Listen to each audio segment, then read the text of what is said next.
pause it, like, oh, oi, oi, oi.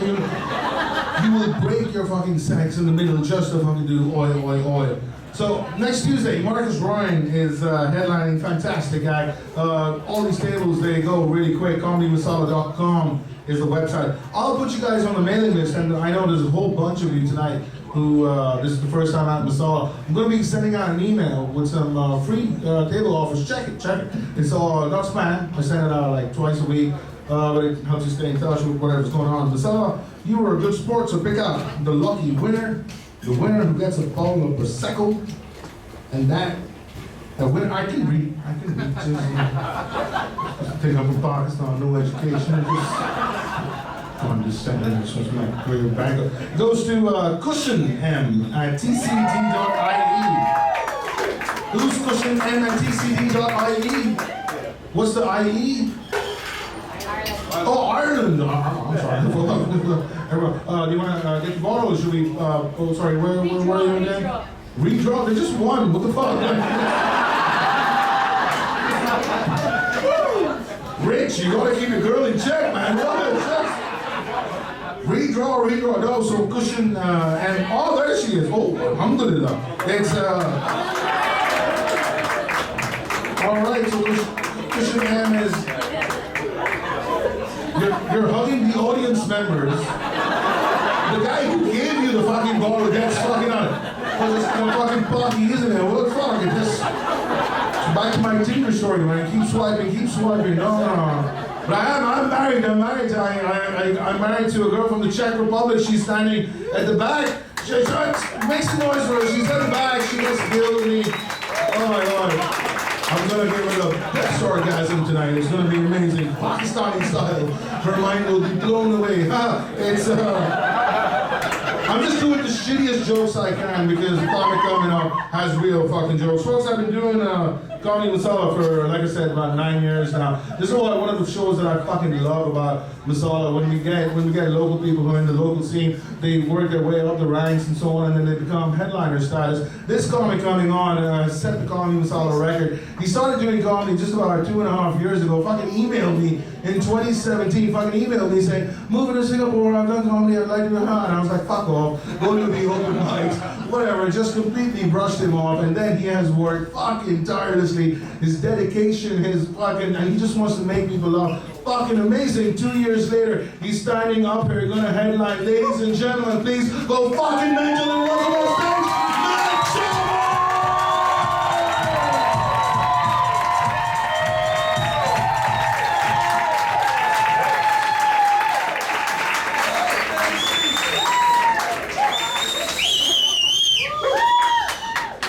Good evening, everybody. Thank you very much for that lovely welcome. Please put your hands together for Umar and the fantastic opening comedians tonight.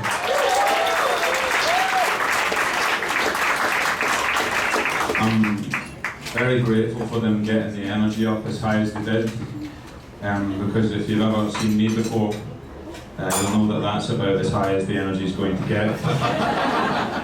And it's just there's different types of comedians. You've got your high energy comedians, ooh, and you've got your low energy comedians, and you've got your Scottish low energy comedians.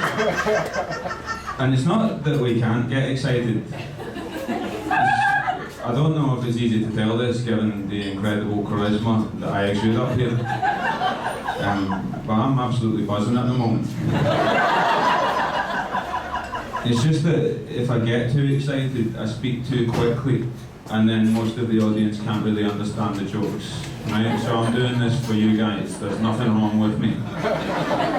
It's just Scottish people by design, we weren't blessed with a very good ability to enunciate, and therefore quite simply there's words we don't say well. Like any word with consecutive R's running right through the middle of it is a potential banana skin for us. Because we can say the start of the word and we're really good at the end of the word, but the bit in the middle often merges into an indiscernible shit show. And I found that out the hard way when I had a job in a supermarket as a student. One day this sweet old lady came in and asked me if I could help her find the strawberries. I says, madam, of course, if you head down aisle 4, you'll find the strawberries in between the raspberries and the black cunts.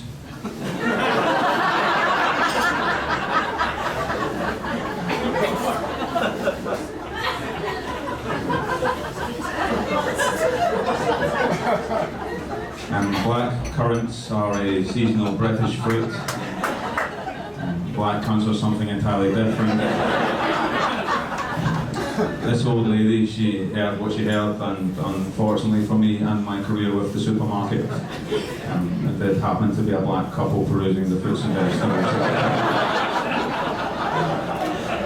And I can assure you, in our city, Glasgow, that was statistically unlikely. I had the guy come up to me after the show once, and he said I was very offended by that joke. I thought it was really racist, and I said no. I said, mate, that was a joke about wordplay and fruit. Right? And if you get offended by wordplay and fruit, you should probably just stay in your house. Because I could never be accused of being racist, right? I don't discriminate. I hate everybody. You just, like, there's just too many crap things that happens in the world. You just have to switch on the news. You see shit every day. I mean, I was in 7-Eleven the other day. I went in to purchase a non-alcoholic Heineken because my friend told me they tasted exactly like beer. And they do, if you've got a really good imagination. Anyway, I turned around to leave and I saw some real ignorance which upset me. There was this tiny mother trying to back a big heavy double pram through the double doors, right? And nobody was helping her. In fact, these two blokes were just sitting there looking as if she was some sort of inconvenience. Why wouldn't you help them? So I kind of like wandered through all the wankers and I helped get the lady in. And she was about 20 years old, right, about this big, right, clearly from mainland China. And she had two of the most beautiful little baby girls in her pram, which confused me, because it meant at least one of us had misunderstood the one-child policy. Anyway, she looked up at me, she smiled and she said, "Thank you, sir." Now, I know I've already told you I'm not very good at speaking English. It might surprise you, therefore, to know that I'm really quite good at Mandarin. Because I didn't want to be one of those kind of like expats who comes to Singapore and is just totally ignorant to all the different Asian cultures and expecting everybody to speak English. So I learned how to speak Mandarin. So I said to this woman, I tried to be cute, I tried to say, "You're welcome, goodbye my friend." And I said, "Bokochi, zaijian, pongyo." And she looked at me very angrily and said, "Fuck you." She said, "I'm from Japan."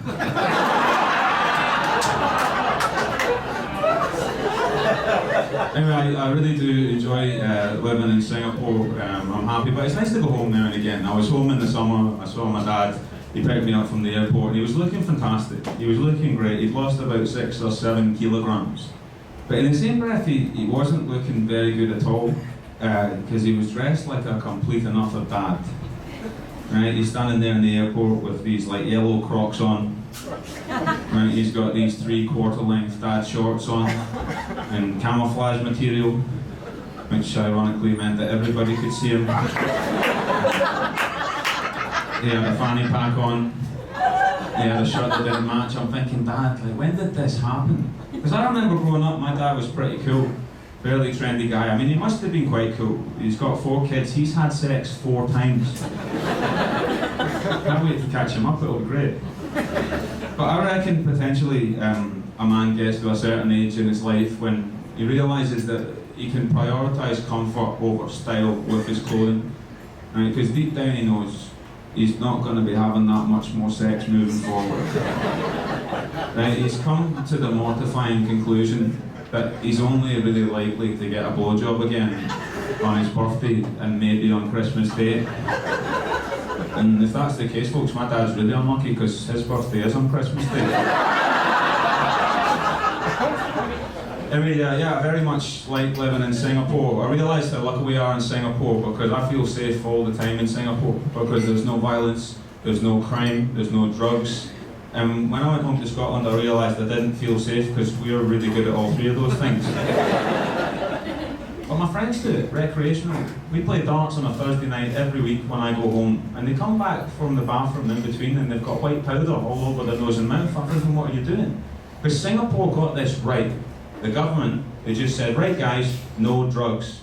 And we all went, okay. And they tried exactly the same thing in Scotland. They said, right guys, no drugs. And they all went, okay. What I find quite interesting is, given how strict they are on the sale of drugs in Singapore, they're actually quite kind of lax when it comes to buying alcohol. Right? Because in Scotland, you can only purchase alcohol from a supermarket between the hours of 10 a.m. and 10 p.m. It's almost like the government have said, right guys, we know you like to drink. Right? If you can't plan to get suitably fucked up in a 12-hour window, you're not trying hard enough, so we're cutting you off.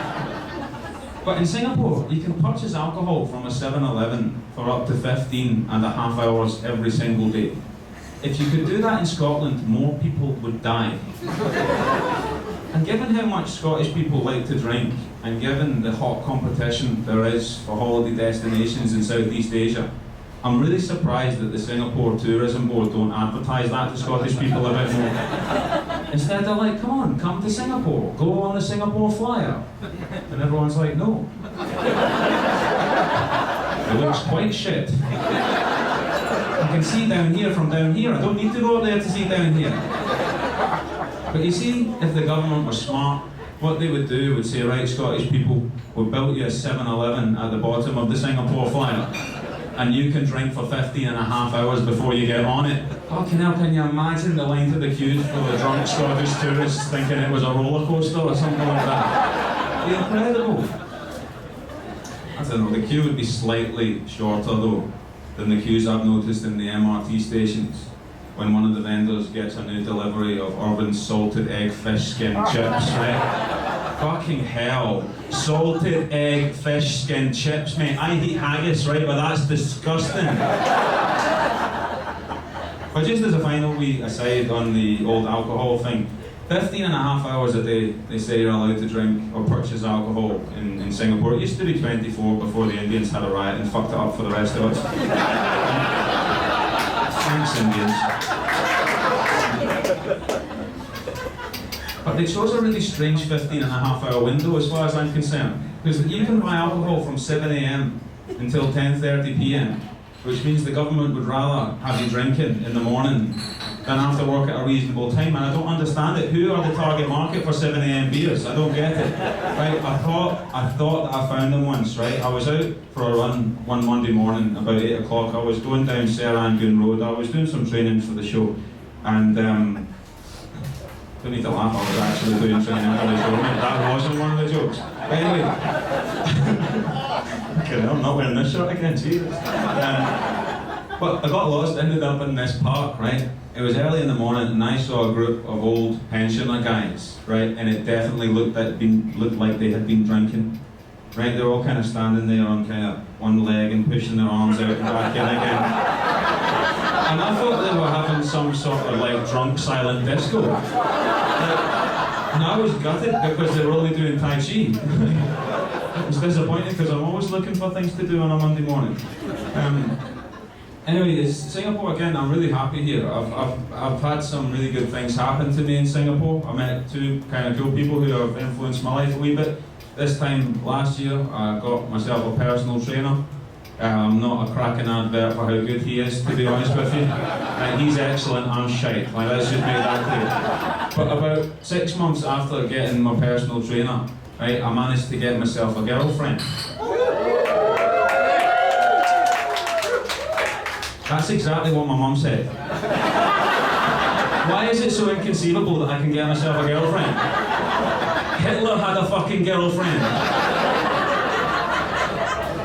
But it's interesting, my personal trainer and my girlfriend, they're obviously two different people, but they've got quite a lot of similarities actually, because I met them both on the internet. They both spend most of our time together telling me what to do. But at least this year I only need to pay one of them by the hour to hang out with me.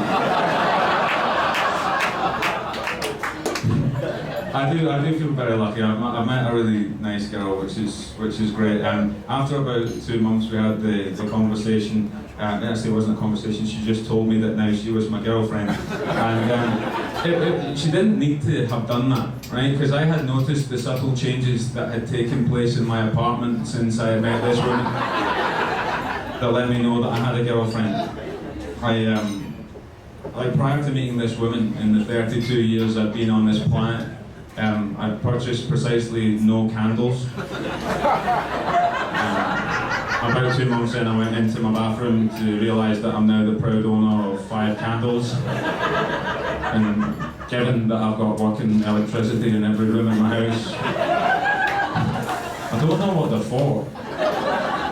But no, it's lucky, especially online, like to meet somebody who transpires to be your absolute type, like that is very lucky. And I didn't even know that I had a type until I met this woman. And I do. And it's fairly niche. I am inexplicably attracted to Irish women who have names that I cannot pronounce with any consistency or accuracy whatsoever. And it's a problem because historically there's been no longevity in these relationships. And I think it's because I pissed them off by getting the name wrong at the start of the sentence before I get to the part of the sentence where as a bloke I say something stupid that pisses them off, right? I don't know. And the thing is, like, this girl's name as an Irish name isn't even that hard. I've narrowed it down. Her name is either Mairead or Myrid. And I don't know. And it's been 6 months now, so it's a wee bit too late to ask her. So my life is literally just wandering around in constant fear, right? That this woman that I've met that I really like is going to find out that I don't even know what her name is. So what I learned how to do early on was I learned how to spell it, and I text her with her own name more often than you would normally text someone with their own name, just so she knows that I know what her name is. And when it comes time to introduce her to people in public, I just say it really quickly and hope for the best. And if I get it wrong, I just blame it on the idiosyncrasies of my accent. It's the first time in the history of the world that a Scottish accent has been useful for anything. But yeah, generally it's been going well. 6 months in, more or less. We've had one major row. I have to put my hands up, I was in the wrong. So she tells me. But other than that, it's been good. We're definitely in a relationship, and it's good fun. The trouble is, I'm a wee bit scared of relationships, and not the commitment stuff. I'm kind of scared of myself because I've got some strange traits as a man. I'm hopelessly romantic. I'm very romantic. In fact, I'd go as far as to say I'm a wee bit mushy. Right? And for the benefit of anybody who didn't catch that first time, the word was mushy. The good Scottish word with lots of O's in it. It's fantastic, right? I'm very creative, I'm a writer, I like to play the piano, I love to sing, right? And I drink far more than any human being should. And I'm concerned that one day I'm going to wake up hungover by my piano and realise that I've turned into one of those dickheads who tries to write a love song. And I hate love songs. Even the good ones are bad. The bad ones are dreadful. But there's another niche of love songs I want to tell you about. Right? These are the terrible love songs with even worse lyrics. For some reason they go viral and everybody loves them. Right? Now just bear with me because I think I might have lost you. Don't worry, it's going to get really good. Who's heard of the Irish singer-songwriter called Ronan Keating? Good, because otherwise this wouldn't have worked at all. Right. But he used to be in an Irish boy band in the mid-90s, and this boy... Boys on? Yes, thank you. Big fans here. Thanks for ruining my flow. So I think Boys On was a great band. It sounds a wee bit like a Glaswegian gay bar, if you ask me. But in the late 90s, he went his own way. He released his first hit single. It was in the film Notting Hill. Now, does anybody know that one? Yeah. What was the song? Shout it out. When you say nothing at all, I thought it would be a woman's song? Yes. Oh, thank you for filling in. Like, you know your Hugh Grant films. No one can take that away from you. Excellent. But anyway, he pretends that it's a love song, but it's not a love song at all. He kids you on.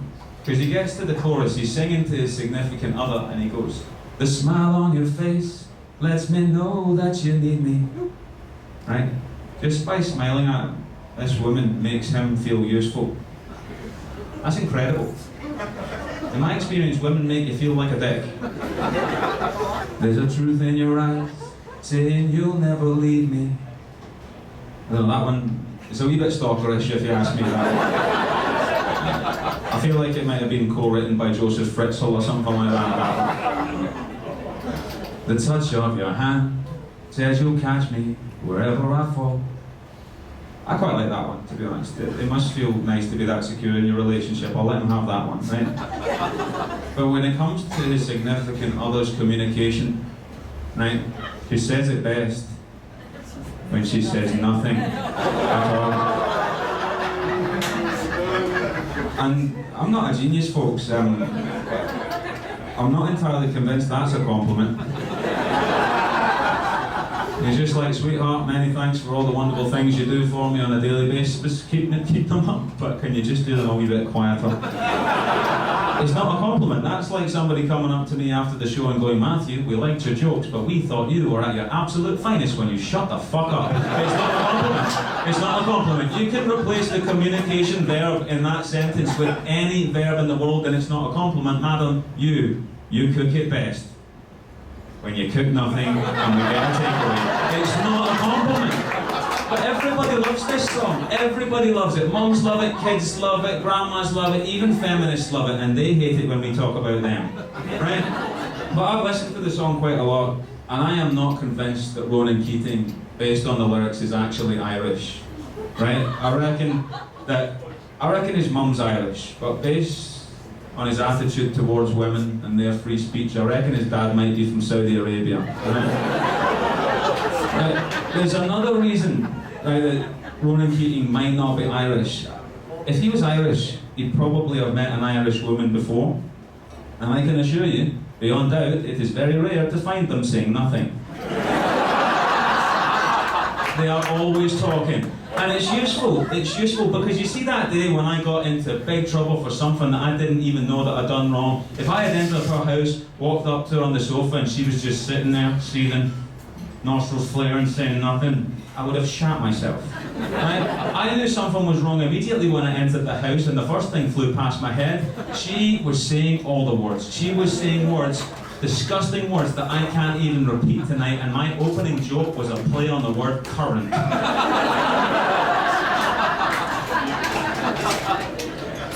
But I was happy with it, right? Because you see, in any sort of fight, verbal or physical, something happens. Somebody gets tired, right? And when women get tired, what happens, folks? Hungry, but good try. And when she got hungry, it was going to represent an opportunity for me to do something good for her and to do something good for me. Because I could have made her a sandwich, and for the blissful 10 minutes when she was eating it. Can you hear it? Nothing at all.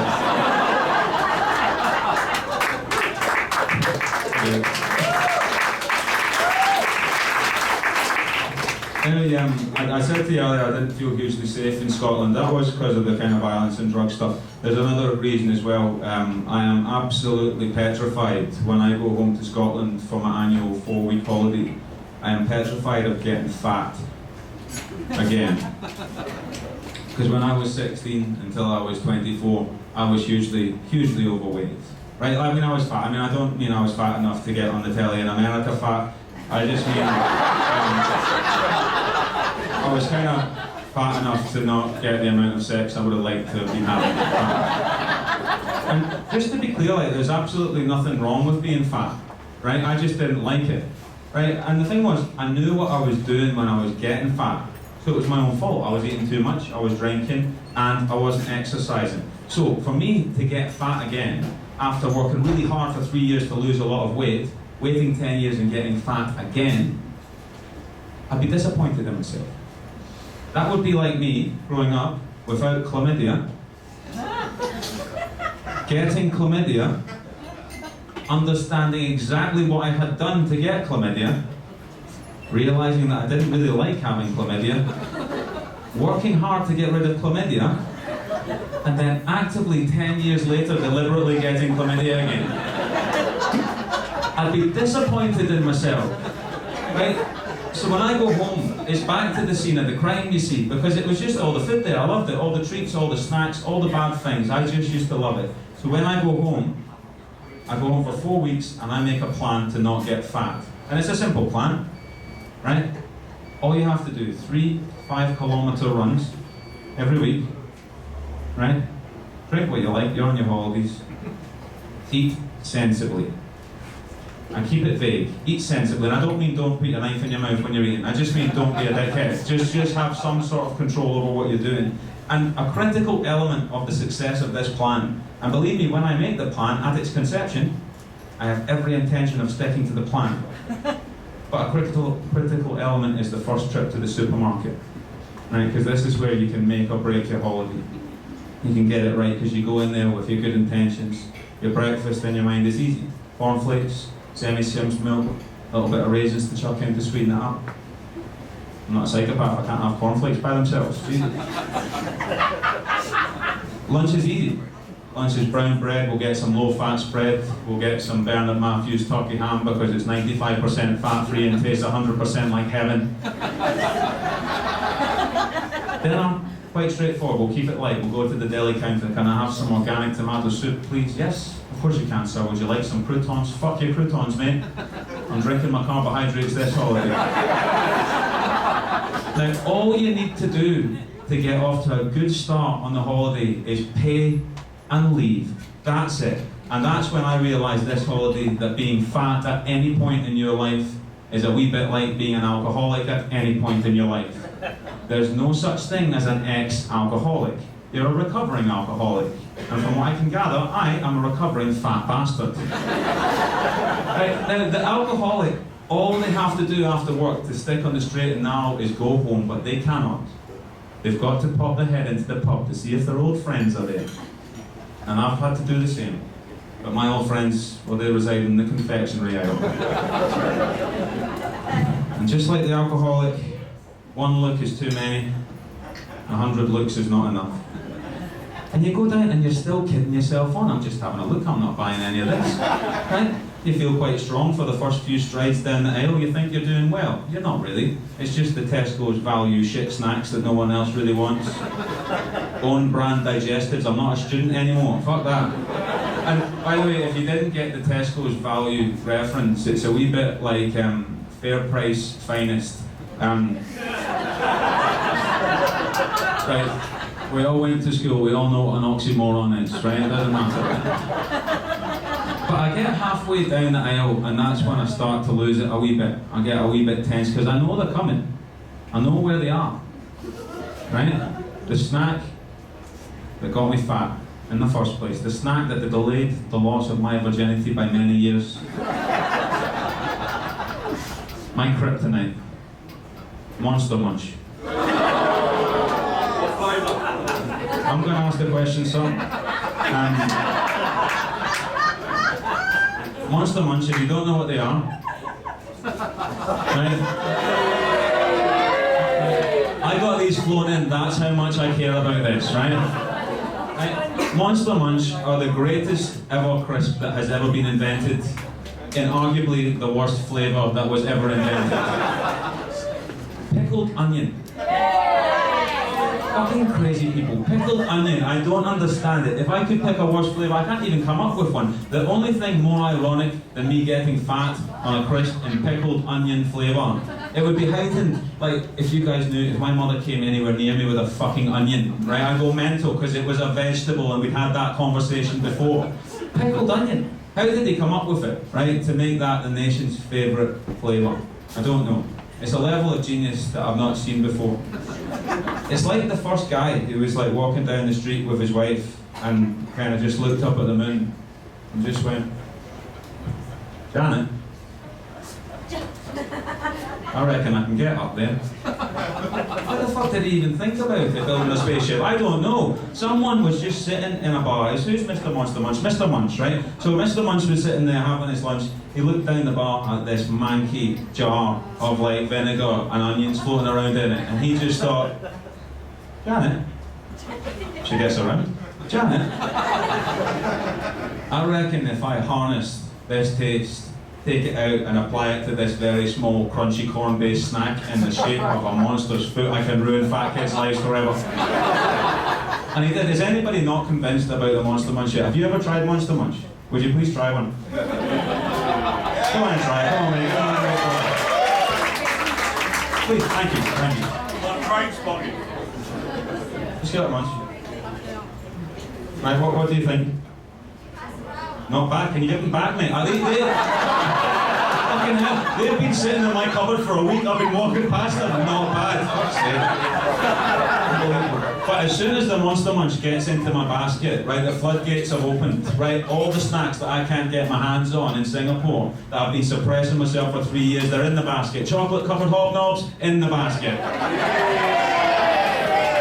Fucking Rolos, Curly Whirlies, in the basket. Anything I can't get in Singapore, Pringles, in the basket. I know what you're thinking. You can get Pringles in Singapore, Chris, you can get Pringles in Malaysia. Not in smoky bacon flavour.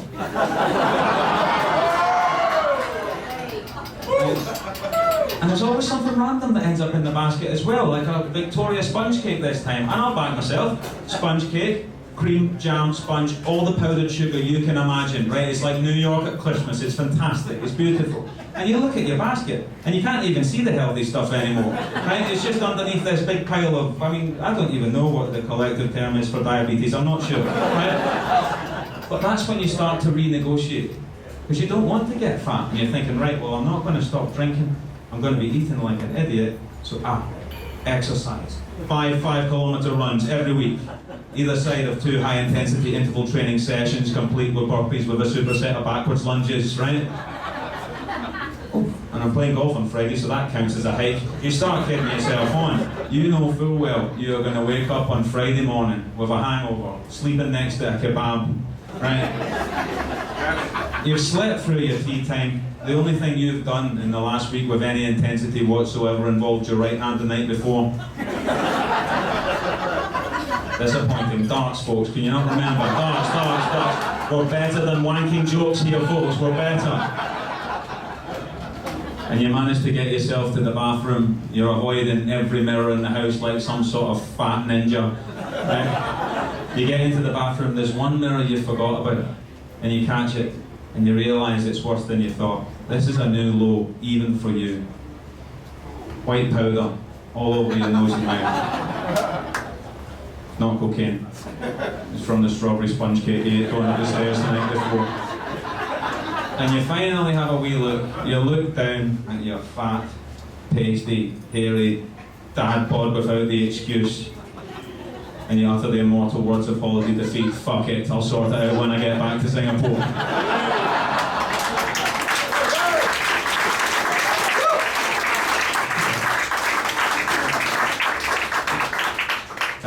Right guys, this has been a huge amount of fun. It's nice, I love doing comedy in Asia. It's lovely to see, from my perspective and my diction, a favourable demographic in general. It's been useful. But like, my accent isn't even that bad compared with other kind of Scottish accents, and you'll know I'm telling you the truth if you've ever met anybody from Aberdeen before.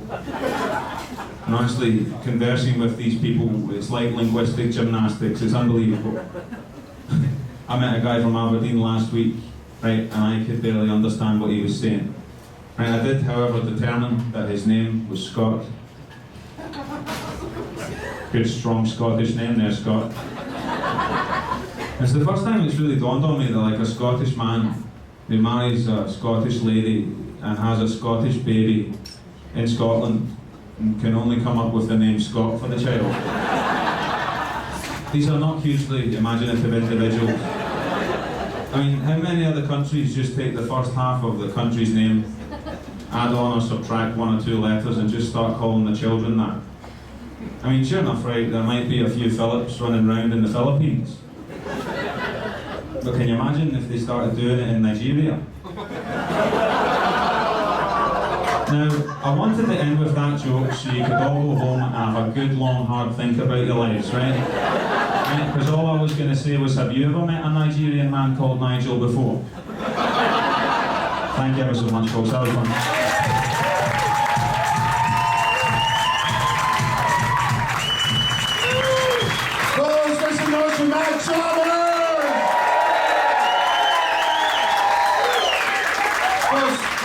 couple of things I want to do. This is Matt's first ever headline set. Well, first of all, I just want to give him something from Masala side. Yes, thank you.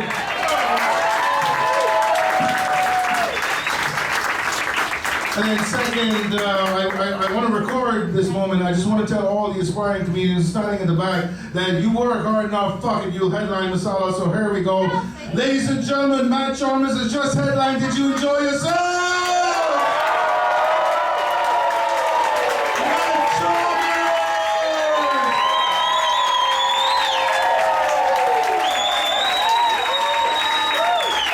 Folks, thank you so much for coming out. Matt.